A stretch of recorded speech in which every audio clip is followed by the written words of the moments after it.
A new survey has revealed Air New Zealand's coffers are cashed up with millions of dollars of customer money that it's not refunding, despite the flights never taking off. The survey by Consumer NZ found the 1,700 respondents had paid a total of $3.8 million for their flights. Now, with some customers out of a job, they want cash, not credits, to get by. Jordan Bond reports.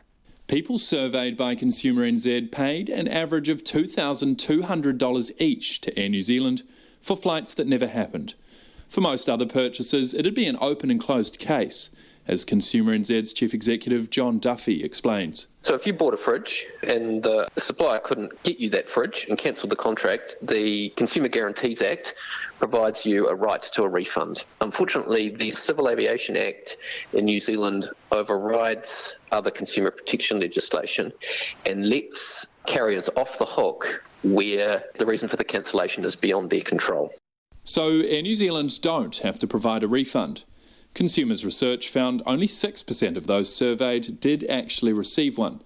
Mr Duffy says the remaining 94% of people surveyed have either got airline credit for future use or are waiting to hear if the company will hold on to their money. People are really disappointed in how Air New Zealand is acting here. They don't feel that their hard-earned money should be used to prop the company up. Mr Duffy says they've heard from people now out of a job and with no income who really need that money to live. That money is essentially locked in with the airline and can only be spent with the company.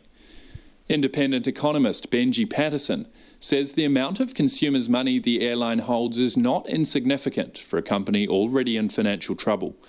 He says its books late last year held about $1.4 billion of ticket revenue in advance and $1 billion in cash. It has a large outstanding liability to customers. If they were to convert that into cash for customers, they would already be putting themselves in a position where they had to draw on the government's loan and they'd have to immediately begin paying relatively high rates of interest. That's the $900 million loan the government's put forward for the airline if it needs it, which it has not dipped into yet. Mr Patterson says a lot of the money would be frequent flyers who probably aren't hard up for cash, but some would be less well off. They're not someone that would travel very regularly at all, and it was a once-in-a-lifetime situation. So there is a case for an extenuating circumstances policy. It's just, I don't think it would be prudent to open up the floodgates to absolutely every customer.